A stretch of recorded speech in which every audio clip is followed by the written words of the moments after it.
Hello students, आप सभी का स्वागत है आपके अपने YouTube channel royal Bihar board में।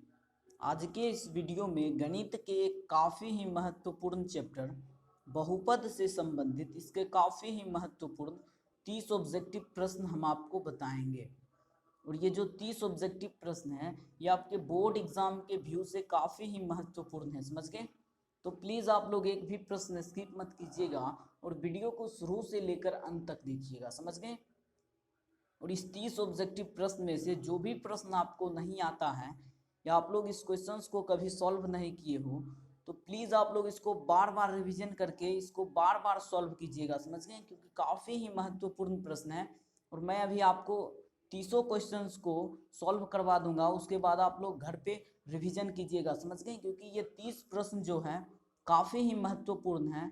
और इससे लगभग बोर्ड एग्जाम में लगभग 5 प्रश्न आपके पूछे जाएंगे, समझ गए, ये मेरी गारंटी है, समझ गए। आप लोग देख लीजिएगा आपके एग्जाम में इस 30 ऑब्जेक्टिव प्रश्न में से लगभग 5 से 10 प्रश्न के बीच में क्वेश्चंस रहेंगे, समझ गए, लगभग रहेंगे ही रहेंगे। तो आइए यहाँ पे वीडियो को शुरू करते हैं। और वीडियो शुरू करने से पहले आप लोग चैनल को सब्सक्राइब कर लीजिए और अपने दोस्तों में वीडियो को शेयर कर लीजिए, समझ गए, वीडियो को लाइक कर लीजिएगा। आइए शुरू करते हैं यहाँ पे पहले नंबर प्रश्न से। पहला नंबर प्रश्न देख लीजिए क्या कह रहा है, काफी ही महत्वपूर्ण प्रश्न है। तो आप लोग पूरा प्रश्न को देखिएगा, एक भी प्रश्न स्किप नहीं कीजिएगा, समझ गए, नहीं तो आपका एक नंबर छूट जाएगा, क्योंकि काफी ही महत्वपूर्ण प्रश्न है। देखिए पहला नंबर प्रश्न क्या कह रहा है कि एक रैखिक समीकरण का घात होगा। यहाँ पे आपको बताना है एक रैखिक समीकरण का घात क्या होता है। पूरा वीवीआई क्वेश्चन है, समझ गए, वीवीआई क्वेश्चन है।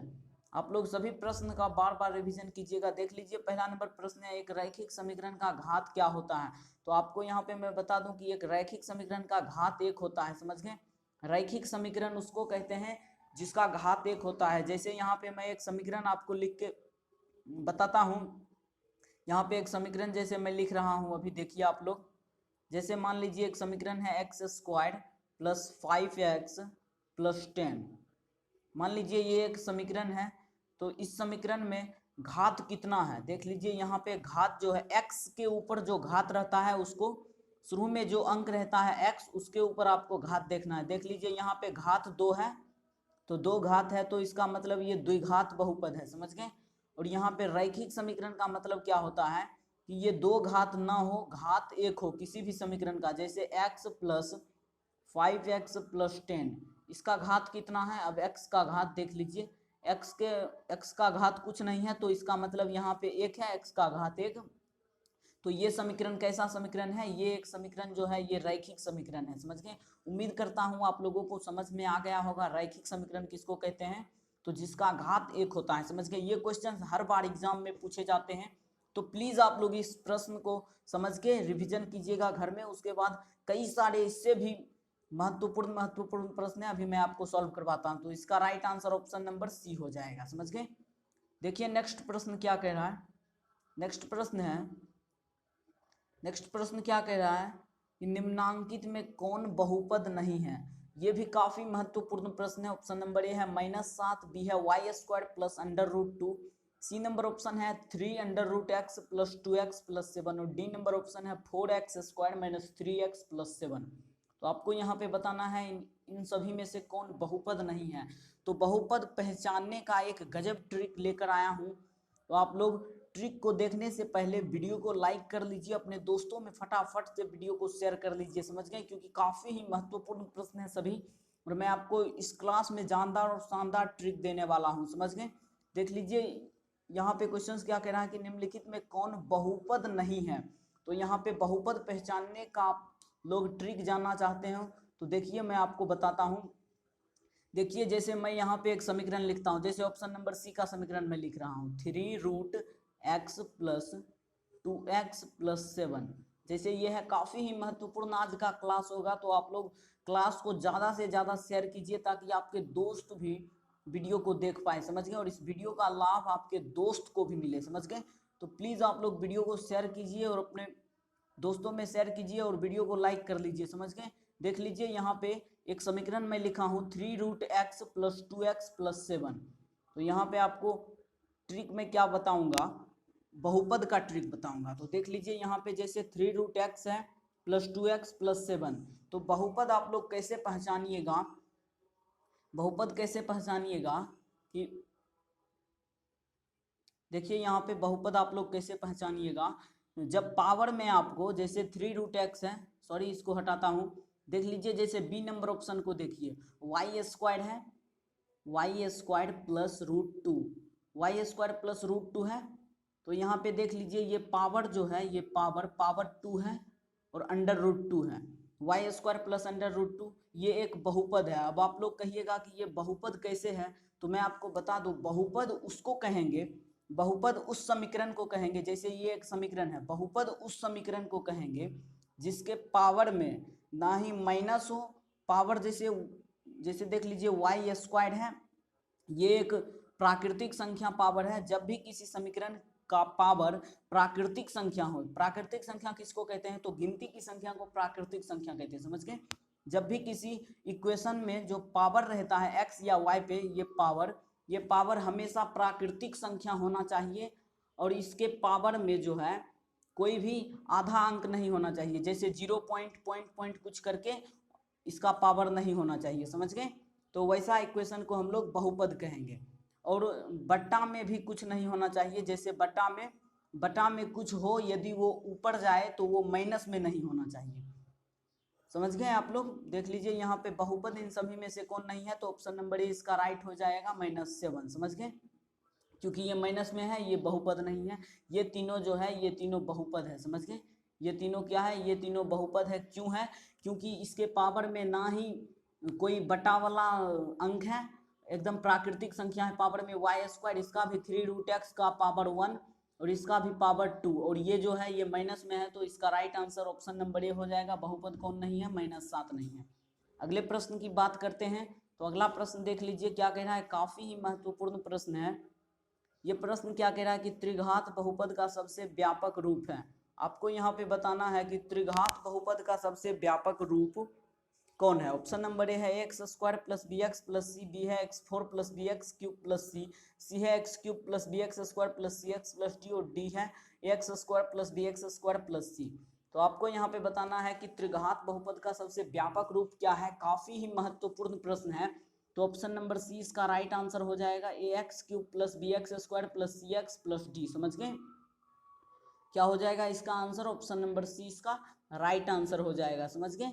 x³ plus bx² plus cx plus d, आप लोग इसको याद कर लीजिएगा क्योंकि काफी ही महत्वपूर्ण प्रश्न है। अगले प्रश्न की बात करते हैं, तो अगला प्रश्न देख लीजिए, ये भी काफी ही महत्वपूर्ण प्रश्न है। एक घात वाला बहुपद क्या कहलाता है। तो एक घात वाला बहुपद क्या कहलाता है, अभी मैं आपको बताया हूँ। एक इक्वेशन में यहाँ पे लिखता हूँ x² प्लस 3x माइनस 7, यहाँ पे देख लीजिए, यहाँ पे इसका घात कितना है, इसका घात 2 है, तो ये कैसा बहुपद है, तो ये द्विघात बहुपद है। यदि इसी पे घात 3 रहता, x 2 है, यहाँ 2 के जगह यदि 3 रहता तो ये त्रिघात बहुपद कहलाता, और 4 पावर रहता तो चतुर्थ घात कहलाता, 5 रहता तो पंचघात, 6 घात, जितना उस पे पावर रहेगा उतना ज्यादा वो घात हो जाएगा। तो एक घात वाला बहुपद क्या कहलाएगा, तो एक घात वाला बहुपद रैखिक बहुपद कहलाएगा।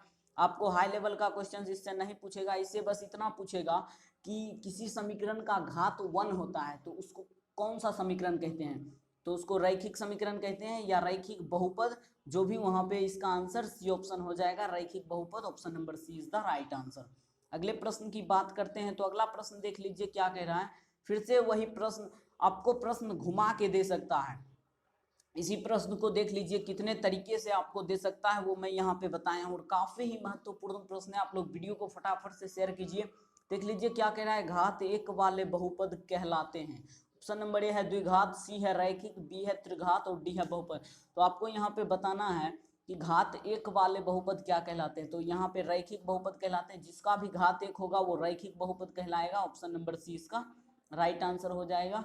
अगले प्रश्न की बात करते हैं, तो अगला प्रश्न देख लीजिए क्या कह रहा है। फिर से वही क्वेश्चन है, लेकिन क्वेश्चंस को घुमा के दिया है, समझ गए। आपको क्वेश्चन को समझना है। देख लीजिए क्या कह रहा है, बिना घात के बहुपद को क्या कहते हैं।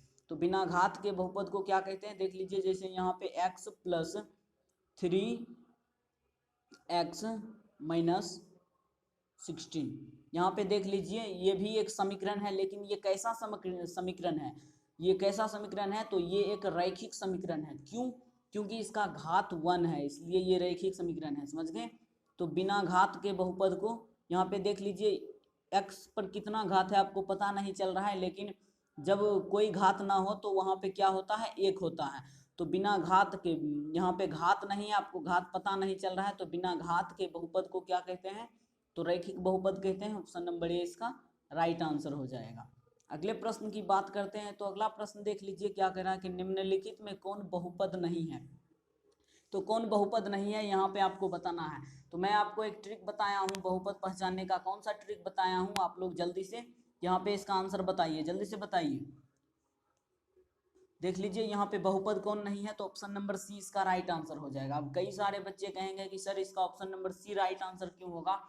तो देख लीजिए यहाँ पे x+1 बटे में x है, x+1 बटे में x। मैं आपको क्या बताया हूँ कि बहुपद उसको कहेंगे जिसके पावर में ना ही माइनस हो और ना ही वो आधा अंक में हो, जैसे 0.5, 1/2, 2/3, 3/4। जब भी वो होगा पावर में तो हमेशा वो प्राकृतिक संख्या के रूप में होगा। 1 2 3 4 5 6 अनंत तक प्राकृतिक संख्या के रूप में होगा।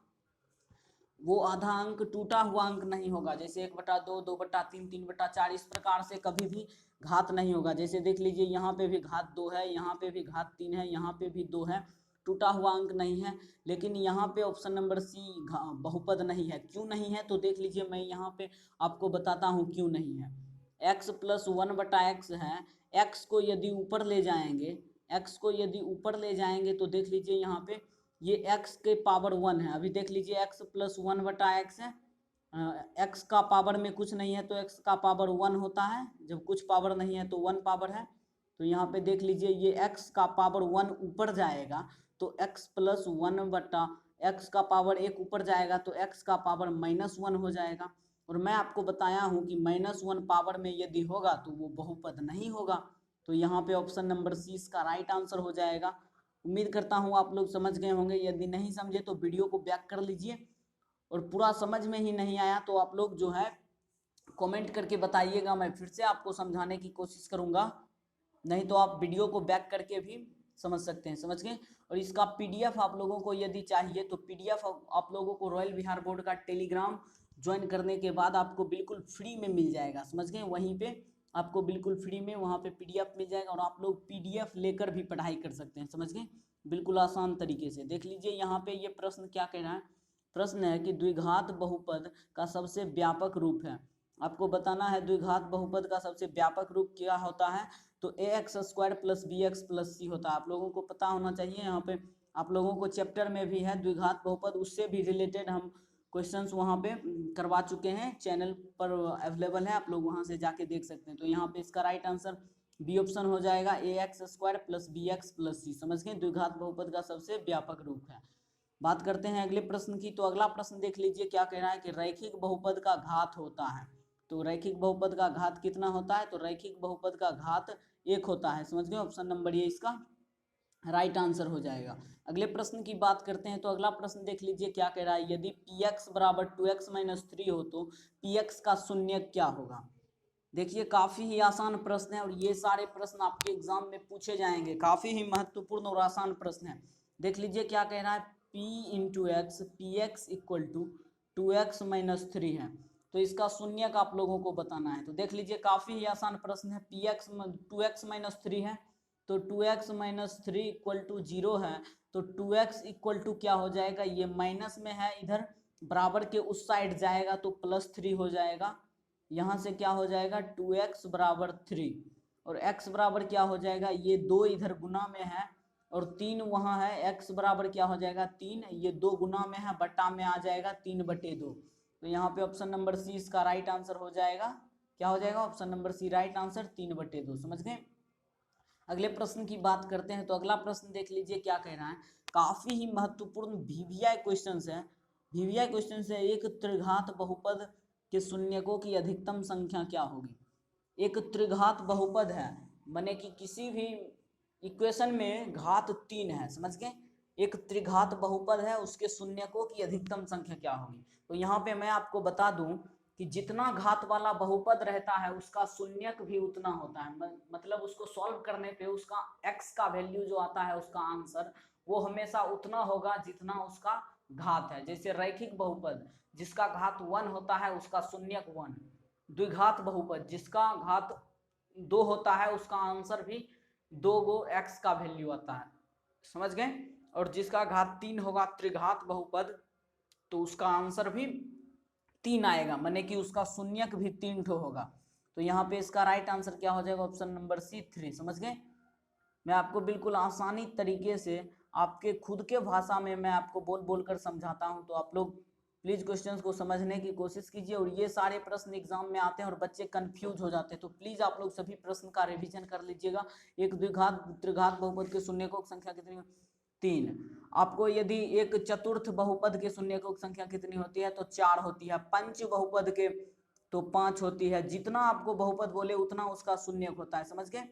चलते हैं अगले प्रश्न की बात करते हैं। तो अगला प्रश्न देख लीजिए क्या कह रहा है, 3x² - 12 के शून्यक है। देख लीजिए ये भी काफी आसान प्रश्न है। 3x² - 12 का शून्यक इक्वल टू 0 है। 3x² इधर माइनस में है, बराबर के उस साइड जाएगा तो प्लस में हो जाएगा। और यहाँ पे x² इक्वल टू क्या हो जाएगा, 12। इधर ये गुना में है तो बट्टा में आ जाएगा और 3 से कटेगा 4 बार में 12, यहाँ पे हो जाएगा x² equal to 4। x² equal to 4 है तो x इक्वल टू क्या हो जाएगा, ये स्क्वायर उधर जाएगा तो अंडर रूट में आ जाएगा। और आपको पता है अंडर रूट 4 का वर्गमूल 2 होता है, तो x बराबर 2 आ जाएगा। और जब भी कोई संख्या, जैसे x equal to under root 4 आया, जब भी कोई संख्या रूट से निकलती है तो प्लस माइनस दोनों उसका होता है, तो प्लस माइनस 2 हो जाएगा, समझ गए। जब भी कोई अंक अंडर रूट से बाहर निकलता है तो उसका आंसर हम लोग प्लस माइनस दोनों लिखते हैं। क्यों लिखते हैं ये भी मैं आपको बता देता हूँ। जैसे -2 है, एक +2 है, तो -2 का भी स्क्वायर कीजिएगा तो 4 होगा और +2 का भी स्क्वायर कीजिएगा तो 4 होगा। तो आपको पता नहीं है आप लोग किस 4 को अंडर रूट में डाले हैं, इसलिए अंडर रूट 4 से, अंडर रूट से कोई भी अंक बाहर निकलता है तो वो प्लस माइनस दोनों में निकलता है। तो यहाँ पे +-2 इसका आंसर हो जाएगा। 2 - 1 इसका आंसर हो जाएगा। Option number A is the correct answer. अगले प्रश्न की बात करते हैं। तो अगला प्रश्न देख लीजिए क्या कह रहा है, घात n के किसी बहुपद के शून्यकों की अधिकतम संख्या क्या होगी। तो यहाँ पे इसका right answer D number option हो जाएगा n। अब सारे बच्चे कहेंगे क्यों सर n क्यों, तो देख लीजिए यहाँ पे घात n के किसी बहुपद के शून्यकों की अधिकतम संख्या क्या होगी। एक इक्वेशन में यहाँ पे एक समीकरण लिखता हूँ, जैसे x² + 5x + 15। यहाँ पे एक इक्वेशन है, आप लोग इस इक्वेशन के माध्यम से समझिए।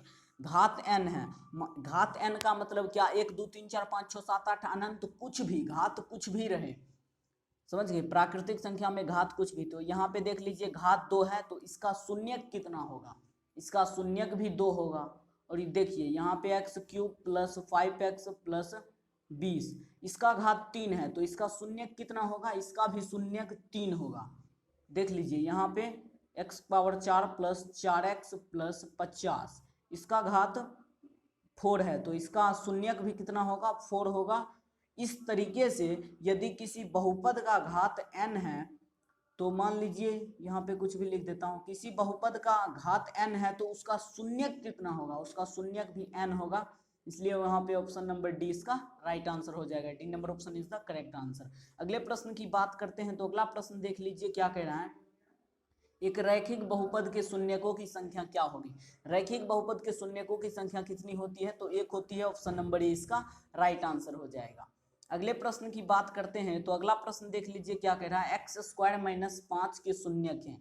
ये भी काफी आसान प्रश्न है। x² - 5 का आपको शून्यक निकालना है तो x² बराबर -5 बराबर के उस साइड जाएगा तो +5 हो जाएगा और x इक्वल टू √5 हो जाएगा, समझ गए। x इक्वल टू √5 हो जाएगा और ये किस चीज में होगा, प्लस माइनस दोनों में होगा, समझ गए। मैं अभी बताया हूं तो यहाँ पे डी ऑप्शन इसका राइट हो जाएगा। x का वैल्यू शून्य क्या हो जाएगा, √5 - 5। अब देख लीजिए यहाँ पे एक और चीज मैं आपको समझा देता हूँ, x² - 5 है तो यहाँ पे देख लीजिए इसका घात 2 है ना, इसका घात 2 है तो इसका शून्यक भी कितना आना चाहिए, 2 आना चाहिए। तो 2 शून्यक है, एक √5 एक -√5। देख लीजिए यहाँ पे सारा कॉन्सेप्ट आपका क्लियर कर देता हूँ।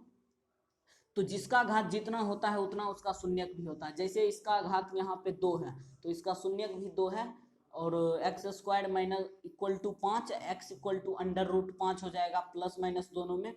डी ऑप्शन इसका राइट आंसर हो जाएगा। अगले प्रश्न की बात करते हैं, तो अगला प्रश्न देख लीजिए क्या कह रहा है।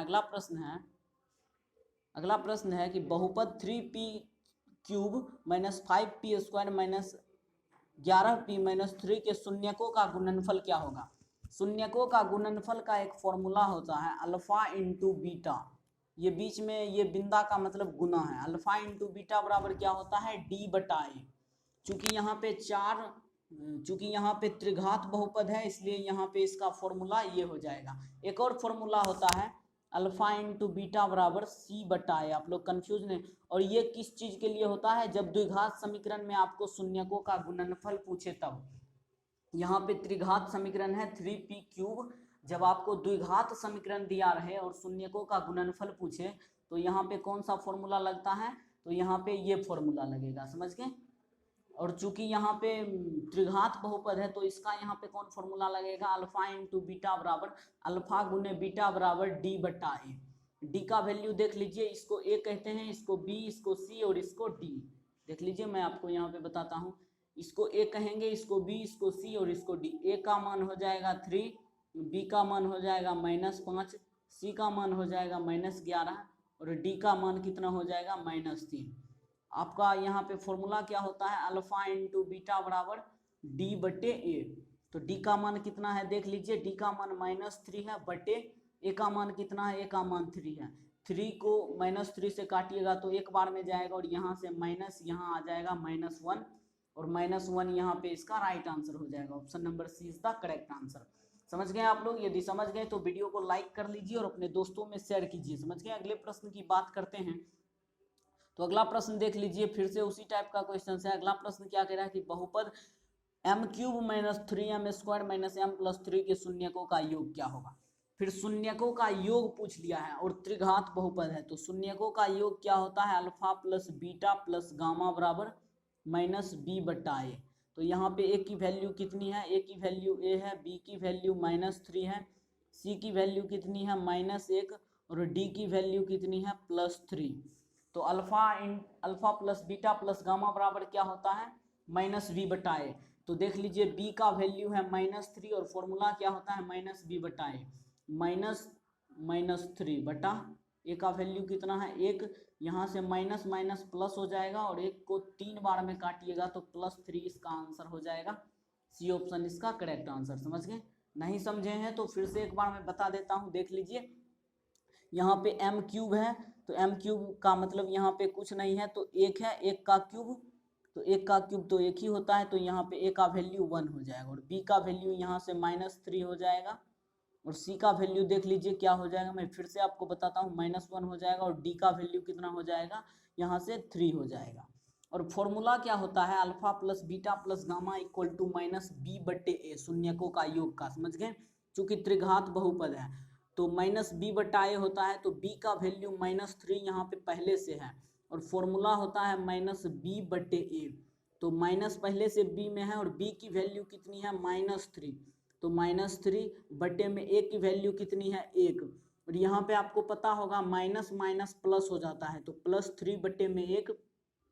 जब इसको सॉल्व कीजिएगा, इसको जब काटिएगा तो 3 आ जाएगा, जो कि हमारा आंसर है option number C is the right answer. अगले प्रश्न की बात करते हैं, तो अगला प्रश्न देख लीजिए क्या कह रहा है, बहुपद x² - 3 के शून्यक हैं। x² - 3 के शून्यक, ये भी काफी महत्वपूर्ण प्रश्न है। शून्यक से रिलेटेड ऑब्जेक्टिव क्वेश्चंस में लगभग 2 से 3 नंबर के क्वेश्चंस पूछे जाते हैं। समझ गए। x² बराबर यहाँ पे क्या हो जाएगा, -3 उस साइड जाएगा, बराबर के तो +3 होगा और x equal to √3 plus minus √3, यहाँ पे ऑप्शन नंबर 20 का राइट आंसर हो जाएगा। समझ गए। B number option is the correct answer. अगले प्रश्न की बात करते हैं, तो अगला प्रश्न देख लीजिए क्या कह रहा है, काफी महत्वपूर्ण प्रश्न है कि एक घातीय बहुपद का आरेख एक डैश रेखा होता है। तो एक घातीय बहुपद का आरेख एक सरल रेखा होता है। समझ गए। ऑप्शन नंबर सी इसका राइट आंसर हो जाएगा। अगले प्रश्न की बात करते हैं, तो अगला प्रश्न देख लीजिए क्या कह रहा है कि निम्नलिखित में कौन बहुपद नहीं है। आपको यहाँ पे बताना है कौन बहुपद नहीं है। तो मैं आपको 2-3 प्रश्न अभी पीछे बताया हूँ बहुपद से रिलेटेड, तो आपको ये आना चाहिए। समझ गए? कौन बहुपद नहीं है? ऑप्शन नंबर ए है x² + √3, बी है -5x, सी है 3x पावर 5 + x पावर 1/2 और डी है x² + 4x + 4। देख लीजिए यहाँ पे इसका आंसर क्या हो जाएगा, सी ऑप्शन इसका आंसर हो जाएगा। क्यों इसका आंसर सी होगा? देख लीजिए, मैं आपको बताया हूँ कि बहुपद वैसी संख्या को कहेंगे जिसका घात जो है, जिसका x का गुणांक पे जो घात होता है वो प्राकृतिक संख्या होना चाहिए और वो बटा में नहीं होना चाहिए। समझ गए? माइनस में भी नहीं होना चाहिए। तो देख लीजिए यहाँ पे पावर क्या है, सी ऑप्शन इसका राइट होगा, बहुपद नहीं है। यहाँ तो पावर 5 है, लेकिन यहाँ जो है x का पावर 1/2 है। मैं आपको बताया हूँ कि बटा में नहीं होना चाहिए। समझ गए? तो यहाँ पे बटा में है, इसलिए ये जो है ये बहुपद नहीं होगा। ऑप्शन नंबर सी इसका राइट आंसर हो जाएगा। समझ गए? अगले प्रश्न की बात करते हैं। तो अगला प्रश्न देख लीजिए क्या कह रहा है। अगला प्रश्न है कि 4 घात वाले बहुपद डैश कहलाते हैं। देख लीजिए, ये भी प्रश्न आ ही गया, 4 घात वाले। तो 4 घात तक ही आपसे पूछता है 10th लेवल में। समझ गए? बोर्ड एग्जाम में 10th लेवल तक में इतना ही पूछता है। और जितना मैं आपको बताया हूँ इस वीडियो में, इन सभी क्वेश्चंस को आप लोग यदि नोट करके रिवीजन कर लीजिएगा तो लगभग आपके 5 से 6 नंबर के प्रश्न इससे पूछे जाएंगे। समझ गए? 5 से 6 नंबर से ज़्यादा भी पूछे जा सकते हैं। समझ गए? तो आप लोग सभी का रिवीजन कर लीजिएगा। 4 घात वाले बहुपद क्या कहलाते हैं? तो क्या कहलाते हैं यहाँ पे? तो यहाँ पे ऑप्शन नंबर डी इसका राइट आंसर हो जाएगा, बहुपद। आप कहिएगा सर बहुपद क्यों? देख लीजिए यहाँ पे किसी भी घात वाले बहुपद को बहुपद ही कहते हैं, चाहे वो 1 घात वाला हो, चाहे 2, चाहे 3, चाहे 4, चाहे 5, चाहे अनंत तक जितना भी घात वाला बहुपद हो उसको बहुपद ही कहते हैं। लेकिन थोड़ा नाम के लिए, जैसे किसी का x का घात 1 है तो इसको 1 घात बहुपद, x का घात 2 है तो द्विघात, x का घात 3 है त्रिघात, x का घात 4 है तो चतुर्थ घात, 5 घात है तो पंचघात। यदि x का घात 100 रहेगा तो उसको क्या कहेंगे? x का घात 100 रहेगा तो उसको 100 घात कहेंगे। x का घात 1000 रहेगा तो 1000 घात कहेंगे। इसलिए जितना भी घात रहेगा उसका आप लोग याद कीजिएगा कि 902 घात रहेगा तो उसको 902वां घात कहेंगे। इसलिए जो है कितना भी घात रहेगा तो उसको बहुपद कहते हैं। समझ गए? और 1 घात वाले को रैखिक, द्विघात वाले को द्विघात, त्रिघात वाले को त्रिघात, और जितना भी घात रहे, कुछ भी रहे तो उसको बहुपद कहते हैं। समझ गए? तो यहाँ पे 4 घात वाले बहुपद को क्या कहेंगे? यहाँ पे चतुर्थ घात ऑप्शन नहीं है, इसलिए बहुपद ऑप्शन है डी नंबर। तो इसका राइट आंसर क्या हो जाएगा? ऑप्शन नंबर डी, बहुपद। समझ गए? सो आज का टोटल प्रश्न हमारा क्लियर हो गया है। समझ गए? वीडियो कैसा लगा आप लोग कमेंट करके बताइएगा, और जो भी वीडियो में कमी रह गई होगी वो भी आप लोग कमेंट कीजिएगा, मैं फिर से सुधार करने की कोशिश करूँगा। समझ गए? और यदि आप लोगों को इसका PDF चाहिए तो PDF प्राप्त करने के लिए आप लोग रॉयल बिहार बोर्ड का टेलीग्राम ज्वाइन कर लीजिए, बिल्कुल फ्री में आपको वहाँ पे PDF मिल जाएगा। समझ गए? तो आज के लिए इतना ही था। आप लोगों को वीडियो कैसा लगा कमेंट में लिख के बताइएगा। समझ गए? आज के लिए इतना ही। Thank you, thanks a lot. मिलते हैं नेक्स्ट वीडियो में, तब तक के लिए धन्यवाद।